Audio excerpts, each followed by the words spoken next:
Hello everyone, Xeno What If here. Bring in part 13 of What If Class 1A were sent to Marvel Universe. Link down description of the fanfiction of this What If. Listen here YouTube. I do not own anything and this is not a scam. A whole day had passed since the students received the news that they could return to their world. A couple of them were a bit disappointed, as they would have liked to learn more about that world, go on hero quests, and most of all, meet many more heroes. Perhaps, with a bit of luck, their world and this one could strike up some relationship that would allow them to be able to return. At this moment, the students were aboard the Quinjet along with the Avengers heading towards the location of the device that would take them back to their world. Among the students, May was carrying a couple of suspicious suitcases. Believing them to be souvenirs from that world, they decided not to ask. Soon after, the Quinjet landed in front of the building, letting its passengers off. "So, here's the device that will take us back to our world?" asked Momo. "Yes. At first we used it for certain special cases, but as soon as I told my friend about yours, he made some adjustments to it so it could take you to your world," said Iron Man. "I'm curious, who is this friend of yours?" asked Kyoka. At that moment, they noticed the doors of the building open.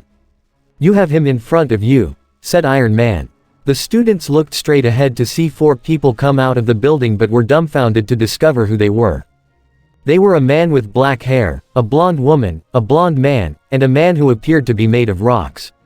All four were wearing some sort of blue suit with a number 4 symbol on it, except for the rock man, who was wearing a pair of pants, although the symbol was on a rock on his chest. "Tony," said the black-haired man. "Reed," said Tony before the two men held hands to greet each other. "How are things?" "They're going well. Anytime you want, you're free to go," the black-haired man said.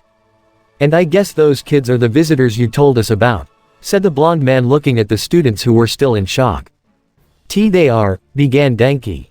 "They're the Fantastic Four, a group of heroes that, despite being 4 members, is very powerful," exclaimed Izuku, excited to meet another group of heroes from that world. "I see you have informed yourself. It's nice to meet you. I'm Sue Storm, known as the Invisible Woman," said the Invisible Woman before pointing her arm at the black-haired man. "This is my husband, Reed Richards, known as Mr. Fantastic. You know, a classmate of ours has the power to be invisible," said Ochako. "But unlike you, she is invisible all the time," said Mina. "Really?" asked the Invisible Woman. "Yes. In fact, his hero costume is only gloves and boots," said Suyu, leaving the adults dumbfounded. "Oh, only that," said the blonde man in shock before receiving a blow to the back of the head from the rock man. "Stop imagining that. You look like a pervert," said the rock man. "Hey, try that after you know there's a girl going around with just that," said the blonde man. "It's official. When possible, I'd like to meet her. I don't plan on letting her go around naked," said the Invisible Woman, crossing her arms. "I'm sure she'd love to meet you," said Momo. "Well, back to introductions. I'm Johnny Storm. Everyone knows me as the Human Torch," said the Human Torch. "And I'm Ben, also known as the Thing," said the Thing. "Joe, dude, I'm a fan of yours. You look so manly in action. I especially love your line, 'It's clobberin' time,'" said Ajiro, excited to meet you, someone who has similar power to his. "Huh, that's my phrase, don't steal it," said the Thing. "So, you helped find a way for us to get back to our world?" asked Kyoka. "That's right. As soon as Tony told me about your problem, I didn't hesitate to help you," said Mr. Fantastic. "We weren't going to allow children like you to be away from your home and families. Surely they will be worried about you," said Invisible Woman. "And they will be more than happy to see you again," said Thor. "It has been very educational and fun to be on this world. We will never forget the hospitality you extended to us. No matter how long it takes," said Tenya, bowing in thanks. "I had a great time. It was great to meet all those heroes and learn from them. Thank you so much for giving us the chance to see all those things," said Izuku, bowing as well. "I'm glad you enjoyed your stay in our world," said Captain America. "I can't wait to tell everyone what we've been through," said Ochako excitedly. "I can already imagine their surprised faces when they hear that." He, said Mina with a little laugh.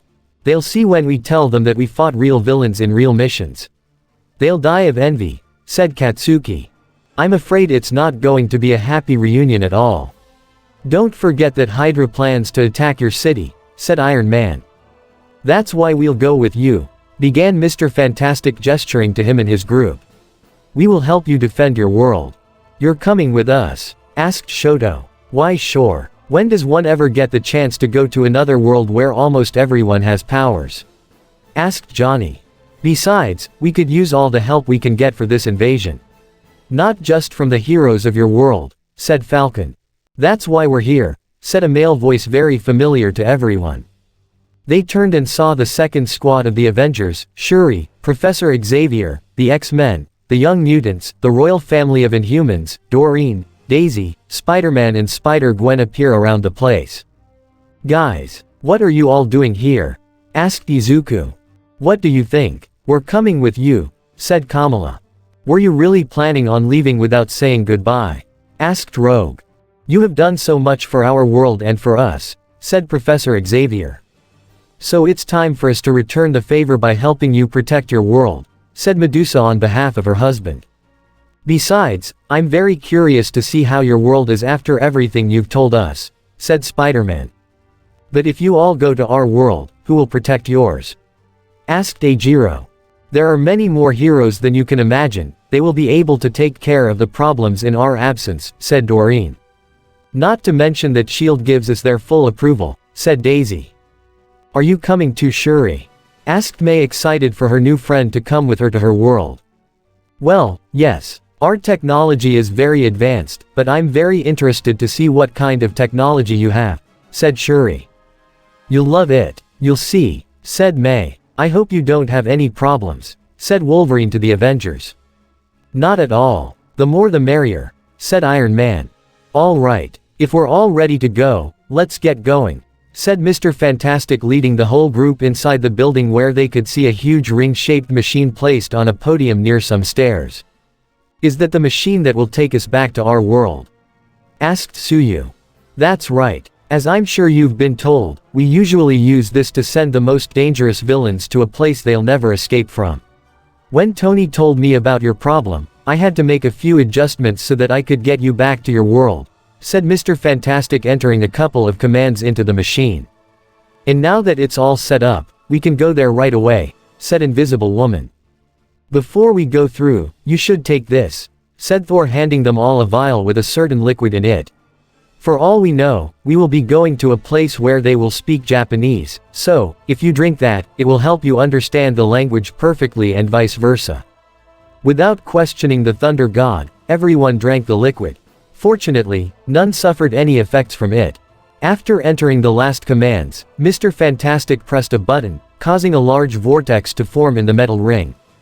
Right, here we go, said Captain America, being the first to move forward, followed by the other heroes, young heroes and students. Each of them went through the vortex, and when the last of them crossed it, it closed. In the other world, in the middle of somewhere, a vortex suddenly appeared, and out of it came all the heroes, young heroes and students. So, are we there yet? Asked Kurt. The students looked around and smiled broadly when they saw where they were. Yes, we're in the UA, exclaimed Ochako with great joy. We're finally back in our world, shouted Denki, raising his arms upward. So this is your world. It doesn't look so different from ours, said Laura. Hold it right there, demanded a male voice. Everyone turned to see a man dressed in black with a scarf and eyes that signaled he hadn't slept in days. While the otherworldly visitors were confused by the newcomer, the students were glad to see a familiar face. Aizawa-sensei, the students shouted before rushing towards him. Even Izuku and Ochako hugged him, much to the teacher's surprise. We missed you so much, said Izuku. But what? Izuku, Ochako, all of you, can you tell where you've been all this time? Asked Shota, surprised and glad to see his students, though the latter didn't show it. We can explain that, said Iron Man as he and the other visitors approached him. Who are you? Asked Shota cautiously. We'd better go somewhere else. We have a lot to talk about, said Captain America. Meanwhile, back in the Marvel world, at the Hydra base, the situation was progressing very quickly. Arnim Zola, along with several Hydra scientists, was making final adjustments to the portal device to generate a vortex large and stable enough to carry an entire army to the other side. "How's it coming, Zola?" asked Red Skull approaching the site. "By my calculations, it should be up and running in a couple of hours," said Arnim Zola. "You better hope everything goes perfect. We don't want any glitches before the attack, do we?" asked Red Skull, threatening between the lines that he would pay for it if anything happened. "Understood," said Arnim Zola, understanding the Hydra leader's threat before returning to work. At that moment, Dr. Doom approached the one orchestrating the entire attack. "The troops are ready for the assault," said Dr. Doom. "And your Doom bots?" asked Red Skull. "Over 100,000 units ready to attack as soon as I give the order. Remember, we are partners, but I don't care what you do to that world, I just want my end of the bargain," said Dr. Doom. "As you wish. You can take all the souvenirs you want from that world. Just try not to get in the way of my plans," said Red Skull. "Same to you," said Dr. Doom before walking away. Red Skull stood there contemplating the machine that would take him and his army to a world he would conquer, and once he succeeded, he would return to his original world to conquer it with the help of the allies he formed on that world. Hydra wouldn't only conquer one world, but two, and neither the Avengers nor any other hero would stand in their way. In a few hours, the war would begin. After returning to their world, the students immediately met their teacher, Shota Aizawa. They gave him a brief explanation of their disappearance, telling him that they had been to another world and that the people with them were heroes of that world. The UA teacher found it all strange, so much so that he considered it a crazy story but decided that they would discuss that with the principal. So they split into two groups. The adult heroes would go with Shota to explain everything about the students and tell them about the Hydra invasion, while the students would take the young heroes to their dorm, as they wanted them to get to know each other. Although May decided to drag Shuri towards her lab so she could see the babies she was making. In said dorm, where the Class 1A students were staying, were the rest of the class members in the main room. They were all still worried about their missing classmates as they wondered what had become of them. First Izuku and the others, and now Denki, Mina and that girl May.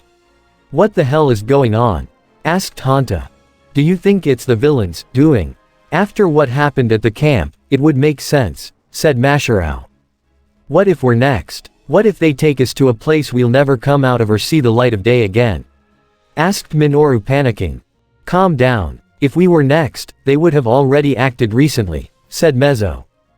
"Besides, if their target was our class, it wouldn't make sense for them to take Mei Hatsume from the support course," said Fumikage. "That's true," said Toru. "Still, that doesn't stop us from not knowing where they are or what has become of them," said Rikido. Talk talk. Suddenly, someone knocked on the door, drawing the attention of the students present in the room. "I wonder who it is at this hour," said Masharao, getting up to open the door. "Wait, what if it's the villain who kidnapped our friends?" asked Toru in a nervous voice. "Since when do villains knock on the door before attacking?" asked Fumikage. "Just in case, let's all go check it out," said Mezzo. I'd almost rather stay here, guarding the fort," said Minoru, backing away a little in fear. "You're coming with us too," said Hanta, grabbing Minoru with his ribbon and dragging him towards the entrance. "No, wait," shouted Minoru, trying to free himself from his bonds and pleading, but it fell on deaf ears. A little cautiously, the student with a tail opened the door. They expected it to be some professor or another UA student, but they were all in shock at whoever was in front of them. In front of them stood the missing students from their class. "Hey, guys," said Izuku. The other students jumped for joy at seeing their classmates back safe and sound. "I can't believe it, you are back," exclaimed Toru, hugging Ochako, Mina and Tsuyu with all her might. "We're glad to see you again too," said Ochako. "We are so sorry for worrying you," said Eijiro. "You have no idea. We thought you were captured by villains," said Hanta. "Tisk, I'm not like I used to be, I wouldn't let a bunch of wimps get me again," said Katsuki in anger at the helplessness he had that time. "Where have you been all this time? If you were fine, why didn't you come back sooner?" asked Fumikage. "It's a long story," said Denki. "By the way, who are all those people?" asked Masharao, pointing to the young heroes standing nearby watching the reunion between students. We'd better go inside, there's a lot to tell, said Izuku. For the next few minutes, the 11 students explained to the others everything that had happened, from the trip to another world to their rules. There was even a moment when the young heroes introduced themselves and explained their powers. There was also a moment when Minoru tried to woo the otherworldly girls, but a glimpse of Laura's claws quickly made him back away. I can't believe it, all this time you were in another world, a world full of heroes and villains. Asked Hanta. Yeah, dude, I was shocked too when I heard about it, said Eijiro. And you seriously don't go to hero academies or get licensed to be heroes?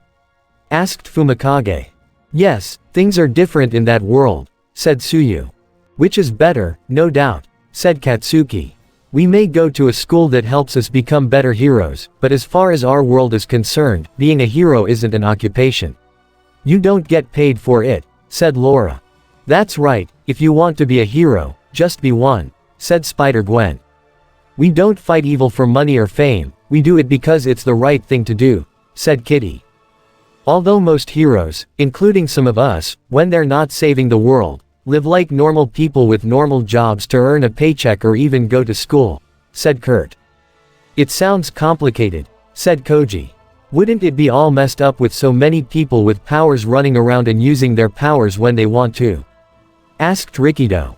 It's up to the person on how they want to use their powers. There may be people who don't like you bending the laws to help, but they'll eventually grow fond of you. In fact, it's been years since I got my powers and I've been a hero ever since, said Spider-Man. Really? But you're our age, said Toru, surprised by that. Like my friend said, if you want to be a hero, it doesn't matter how old you are or who you are, just be one, said Kamala. Besides, there aren't many heroes in our world compared to yours. While some like us are born with powers, others get them due to accidents, said Wanda. Or they can just be one even if they don't have powers, said Daisy. Can you really be a hero without having powers? Asked Masharao. Yes, isn't it amazing? In that world there are heroes who use their technology and fighting skills to fight villains. Most of the Avengers are heroes without powers, said Izuku, very excited. The Avengers? Asked Mezzo. They are a group of heroes considered the mightiest of the earth, said Shoto.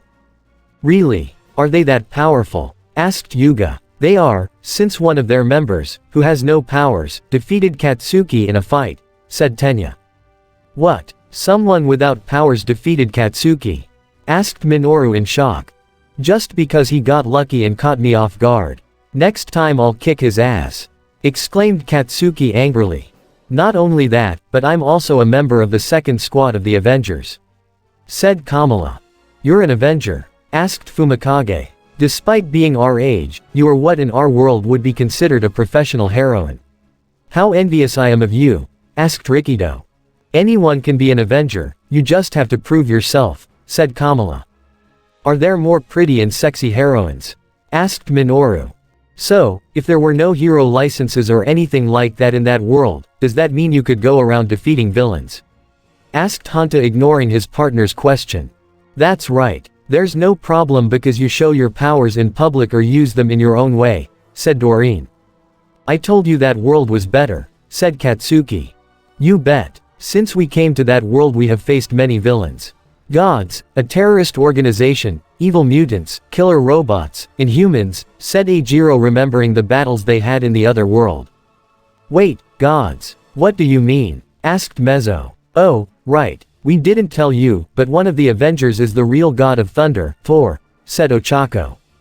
What? Asked the other students in complete shock at that revelation. The gods are real? Asked Rikido. And he's also a hero? Asked Masharao. Yes, I was like that too, but it's true. I saw it with my own eyes. Thor is real, said Mina. In fact, the god we faced was Loki, his brother, said Tenya. Why, you fought a god? Sounds very dangerous, said Minoru, shuddering at the thought of facing an all-powerful being. So what's this about mutants? Asked Toru. Mutants are their world's equivalent of people born with quirks, said Momo. But not all of them are good, there are some who want to harm humans because of their cruel treatment of mutants, said Kyoka. The other students felt a little sorry for the young mutants. I'm sorry for what is happening to you in your world, said Koji. Don't worry, we're kind of used to it, said Pietro. But why would they treat you badly? If you were born with powers, then you can be heroes, right? Asked Rikido. Some mutants simply didn't want to receive those powers, all they wanted was to live a normal life, said Rogue. Besides, as it has already been explained to you, not many people are born with powers in that world and people usually fear or attack that which they don't understand or is different from them, said Shoto before turning his gaze to the Inhuman princess. It happens the same even with Inhumans. Inhumans? Asked Fumikage. They are like mutants, but they got their powers due to an alien race experimenting on humans many centuries ago, explained Momo. Are there aliens in that world too? Asked Masharao. Did you really get your powers from them? Asked Rikido. Yes, we aren't so different from mutants. Because of the hatred and fear the humans had for us, we built a citadel where we could live in peace, said Crystal. That's terrible, said Yuga.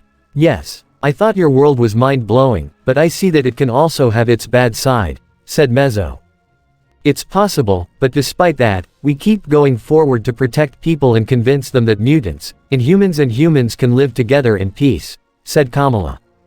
That's a good goal. I support you, said Toru. Dude, your world has it all.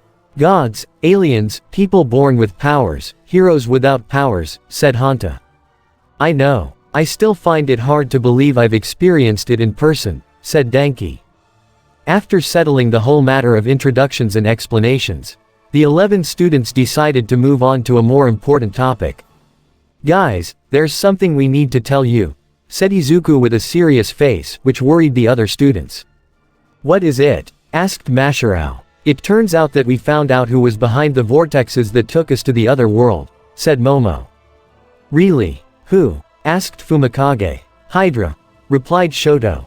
Hydra? Asked Yuga. An evil organization that plans to conquer our world, but now it seems they have yours in their sights, said Kamala. In fact, we've heard that they've gathered an army of villains and plan to attack the city at any moment, said Tenya. What? Tell me that's a lie, demanded Minoru, trembling at the thought of a villain invasion. Unfortunately no. That's why most of the heroes of our world have come here, to help your heroes stop Hydra's plans, said Wanda. Well, then we can rest easy. We have Endeavor, the world's #1 hero, plus other powerful heroes. And if what you said is true, then we also have the most powerful heroes in your world on our side, said Fumikage.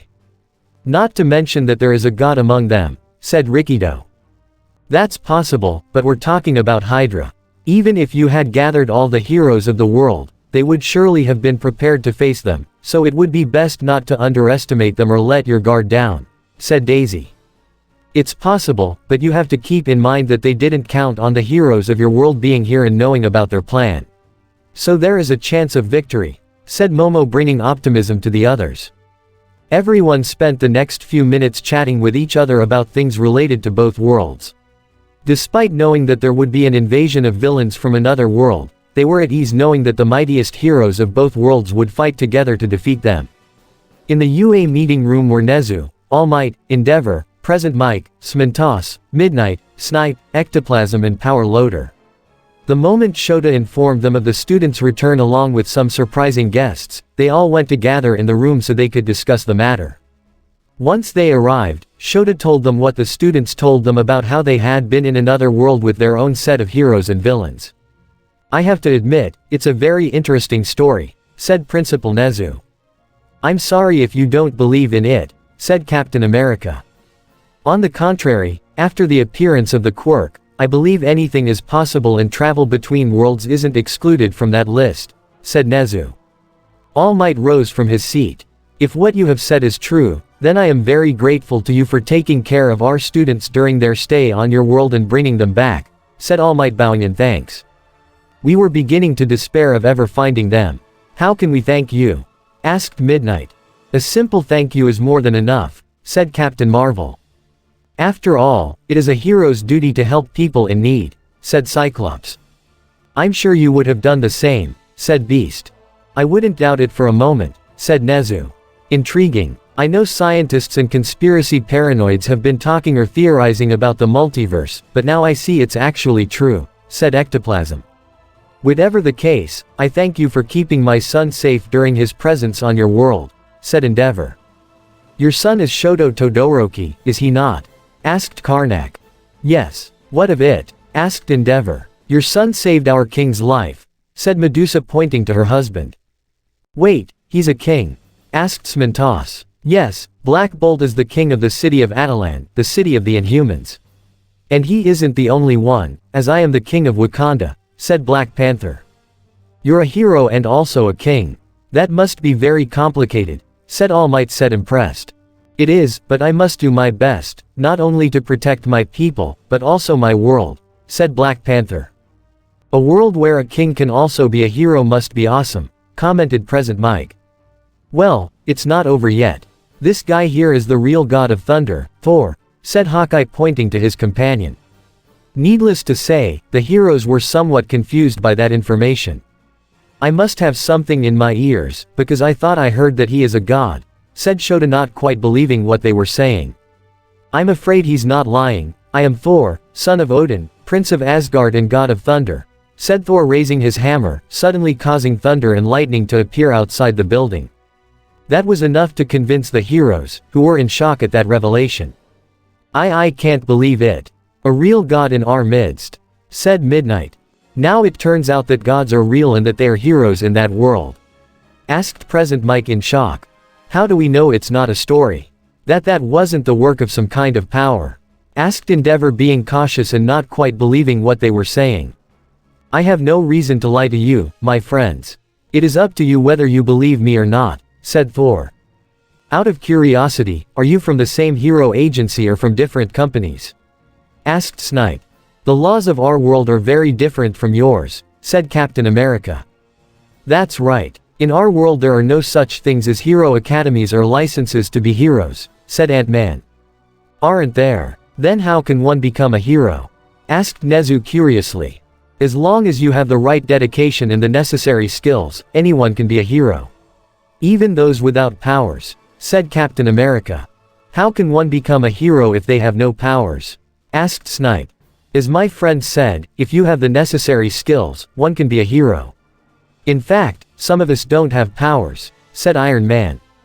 And what kind of skills do you have to be a hero? Asked Endeavor. I'm very smart. I designed this armor that helps me fight crime, said Iron Man. It's certainly the most advanced armor I've ever seen, said Power Loader. In our case, we use special particles that allow us to alter our size, said Wasp. And in ours, we've been trained in many styles of combat, and we make use of that training to fight the bad guys, said Black Widow. That may be enough on your world, but here you will have to prove it with actions and not words, said Endeavor. We'll gladly show you, said Falcon. So, if there are no rules regarding powers, what have the students been doing in the meantime? Asked All Might.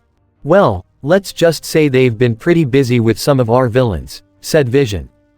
You let some inexperienced kids fight real villains by themselves? Asked Midnight.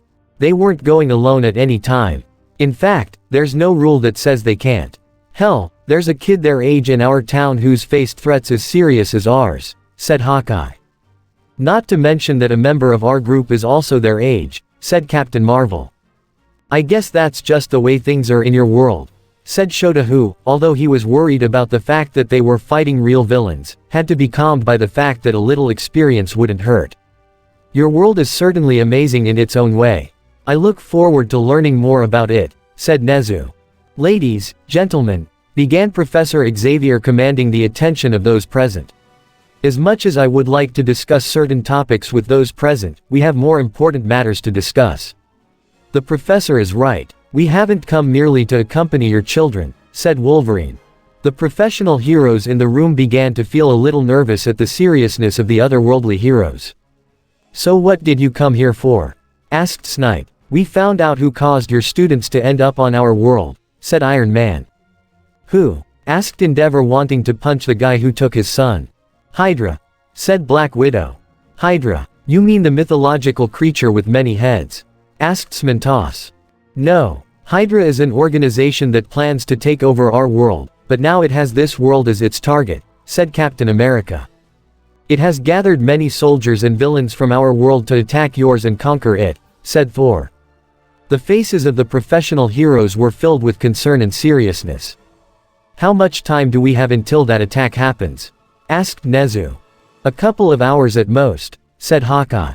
Do you really believe that about the invasion? Asked Ectoplasm. There is no reason for them to lie. After all, they were the ones who brought the students back, said Nezu. Is that Hydra that bad? Asked Present Mike. We had a few encounters with them, and we can tell they aren't an enemy to underestimate, said Captain America. Then let them come. We'll show them we're not easy to take down, said Endeavor, increasing the power of his flames a bit to emphasize his point. I like the way Fireman thinks, commented Hulk with a grin. As my friend said, you can't underestimate them. Not only do they have several soldiers and villains, but also a large arsenal of high technology, said Falcon. That's why we came here to help you fight against them, said Mr. Fantastic. We appreciate you helping us fight this threat, said Nezu. No problem. After all, they are our villains, said the Human Torch. What can you tell us about them? We need to be well informed if we are going to face them, said Power Loader. Iron Man pulled out a metal plate and placed it in the center of the table. Shortly thereafter, the plate began to display a holographic image of the Hydra symbol, to the amazement of the professional heroes. The image was changed to show a 3D image of Red Skull. This is their leader, Red Skull. A while back, he tested a serum that gave him powers similar to mine, plus he possesses one of Tony's armors, said Captain America. If that guy is the leader of the organization that intends to attack us, then this will be easily resolved, said Endeavor. I wouldn't underestimate him if I were you. Skull has proven to be smarter than us, not to mention an expert strategist. Surely he must have organized attack formations and such, said Captain America. What about the villains he has recruited to his cause? Asked All Might. Iron Man had the image of the Red Skull changed to one of Dr. Doom. Victor Von Doom, aka Dr. Doom. He is one of our most dangerous villains. He has high knowledge of not only technology, but also magic. There have been times when he used Asgardian magic against us, said Thor, recalling how that villain used the Destroyer and other things of Asgardian origin. Then, Dr. Doom's image was changed to that of Arnim Zola.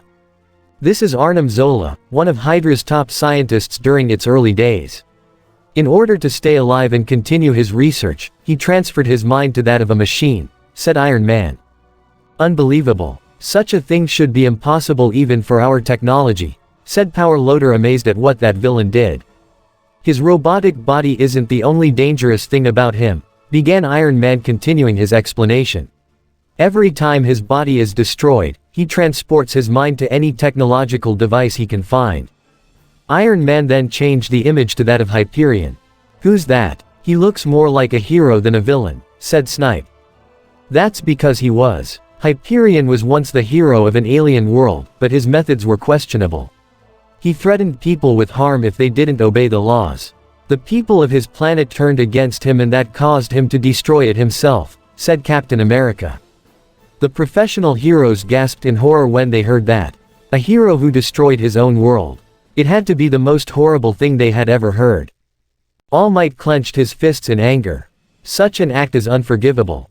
If it weren't for my state, I'd teach that bastard how a true hero acts, said All Might. I hear you, said Endeavor, understanding how the former #1 hero feels. For the next few minutes, the otherworldly heroes were showing and explaining the abilities of the villains that would be acting in the Hydra assault. All to gather the necessary information so they could be prepared for when they appeared. Thank you very much for the information. I will alert the other professional heroes and ask the mayor to evacuate the city. The most important thing is to get the civilians away, said Nezu. You must do it as soon as possible. Who knows when they will show up, said Captain America, looking out the window to see the city that would later become a battlefield. And this is the end of part 13 of this What If. Do not forget to leave a comment down below, subscribe to this channel.